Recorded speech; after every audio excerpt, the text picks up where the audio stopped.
Number 5, 1963, Studebaker Lark Daytona Wagonaire. It looked like a school project. It ran like a threat. Most people have never heard this name. That's exactly what made it dangerous. Studebaker was dying in 1963. The company had weeks of cash left, engineers who knew it, and nothing left to lose. So they did something reckless. They took the Lark Wagonaire, a sliding roof family wagon with wood paneling and all the visual menace of a mailbox, and dropped in a supercharged R3 Avanti engine, 289 cubic inches. Estimated 335 horsepower in an era when that number was a war cry. The chassis was never meant for this. The body flex was real. The sliding roof rattled at high speed like something was coming loose, because something probably was. The twist? This car wasn't built for the drag strip. Studebaker built it to prove the company still had blood in it. A desperation move disguised as an engineering decision. The conflict? Studebaker folded 2 years later. Most of these cars were scrapped, sold cheap, or simply forgotten. The performance specs were never officially published because the company didn't survive long enough to market them. The payoff? The few that survived became collector obsessions. A car built in a company's final hours that could outrun machines twice its price turned into one of the rarest factory performance wagons in American history. That's not a footnote. That's a ghost story. Number 4, 1994 Volvo 850 Estate BTCC touring car. Volvo brought a wagon to a race. The other teams laughed, then they stopped laughing. This is the moment the motorsport world collectively lost its mind. The British Touring Car Championship. Grid full of purpose-built sedans, aerodynamic weapons, teams with decades of racing DNA, and then Volvo rolled in with a station wagon. Not a concept, not a joke entry. A full, factory-backed, race-prepared 850 Estate with a 2.0-liter turbocharged 5-cylinder engine producing around 300 horsepower in a body that looked like it should be carrying ski equipment. The wheelbase was longer than every competitor. The aerodynamics were a nightmare. Engineers had to fabricate custom suspension geometry just to make it corner without destroying itself. The twist? It wasn't slow. The 850 Estate qualified and raced competitively. It didn't win the championship as now, but it didn't embarrass itself either. In a category designed for agile sedans, a family wagon kept pace with machines engineered from the ground up for racing. The conflict? The other manufacturers weren't amused. Volvo's wagon attracted so much attention, like cameras, fans, press, that it overshadowed more competitive entries. Some rivals complained it was a publicity stunt. Volvo's response was to keep showing up. The payoff? That wagon changed Volvo's brand identity permanently. The company that built safe, boring cars had just proved that safe and boring were a choice, not a limitation. The performance wagon era at Volvo started here, and it started because someone decided to embarrass the establishment with a family hauler. Number 3, 1969 AMC Ambassador SST wagon. American Motors didn't have the budget of GM or Ford, so they did the one thing the big boys couldn't. They stopped caring. AMC lived its entire corporate life on the edges, too small to play safe, too stubborn to quit. In 1969, while GM was building Camaros and Ford was flooding the market with Mustangs, AMC shoved a 390 cubic inch V8, 315 horsepower, into a full-size station wagon and sold it to the public with almost no fanfare. No special trim, no limited edition badge, no press event. Just a massive engine, a wagon body, and a factory that apparently had no guardrails. The twist? The Ambassador SST was a full-size luxury wagon, long, heavy, built for highway cruising and airport runs. But the 390 V8 didn't care about any of that. 0 to 60 in the mid 7-second range. Competitive with muscle cars that weighed 600 pounds less. The conflict? AMC never officially marketed this as a performance vehicle. Insurance companies hadn't caught up yet. Buyers could walk into a dealership, order a wagon with one of the most aggressive V8s in the AMC lineup, and drive away without anyone raising a flag. It was a loophole. And for one brief window, in 1969, it was wide open. The payoff?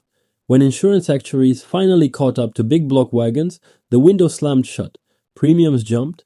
Dealers stopped ordering the configurations. The sleeper wagon era started closing, but for 1 year you could buy a full-size family wagon that would embarrass Mustangs at a stoplight, and almost nobody knew it existed. That's the definition of a weapon hiding in plain sight. Number 2, 1991, Mercedes-Benz 500 EW 124 wagon prototype. Mercedes built a car that wasn't supposed to exist, and then made sure you'd never forget it. Here's where it gets serious. In the early 1990s, Mercedes-Benz and Porsche had a collaboration that most people still don't fully understand. The 500e sedan, hand-assembled at Porsche's Zuffenhausen factory, 1 car per day, came with a 5.0-liter V8, producing 326 horsepower, and a 0 to 60 time of under 6 seconds. It was the fastest production sedan Mercedes had ever built, dressed in the most understated body they offered. But internally, engineers pushed further.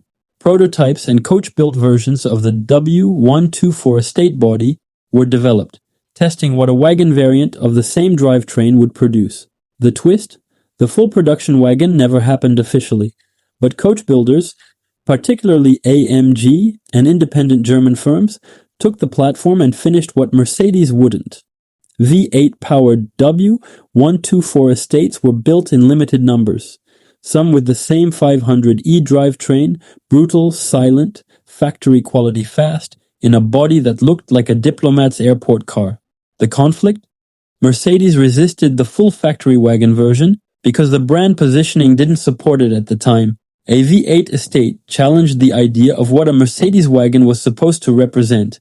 Restraint, not aggression. They were wrong about the market.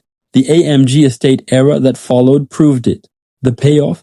Every AMG wagon that exists today, every E63, every blacked-out estate that destroys sports cars on the Autobahn traces its DNA back to this moment. To engineers who built something Mercedes wouldn't officially sell. To a prototype that proved the formula worked.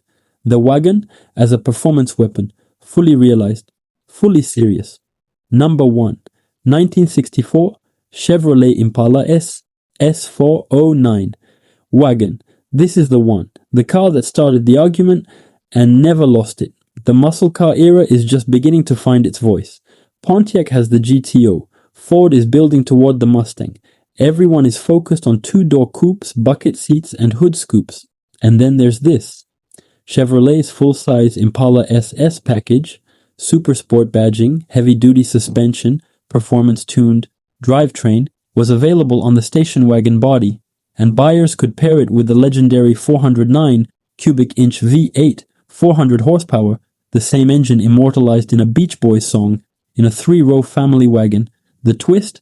The Impala wagon was already a massive vehicle, long wheelbase, steel body, built to haul, but the 409 didn't negotiate with physics. Quarter-mile times that competed directly with dedicated muscle cars, in a vehicle with a fold-flat rear seat and enough room for a refrigerator.